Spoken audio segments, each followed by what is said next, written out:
क्रिया खा के कहीं राजा जी।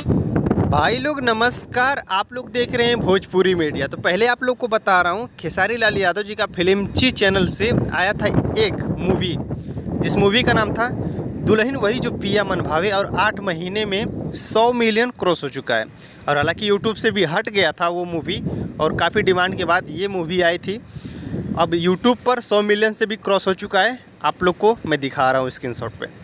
तो खेसारी लाल यादव जी का ये मूवी था, और खेसारी लाल यादव जी का जो कि काफ़ी शानदार, काफ़ी ज़बरदस्त क्रिया खा के कहीं राजा जी, जो गाने का नाम है, प्रकाश बारूद जी लिखे हैं इस गाने को, और काफ़ी शानदार है। इस गाने को भी कोई वायरल कर दिया था, लेकिन इस गाने का टीज़र आ चुका है एंगल म्यूजिक से, जो कि काफ़ी शानदार है। ये गाना खेसारी लाल यादव जी के साथ में गाए हैं शिल्पी राज, और टीज़र आ चुका है, आप लोग जाके देख सकते हैं। और ये गाना सुबह में 7 बजे आएगा कल।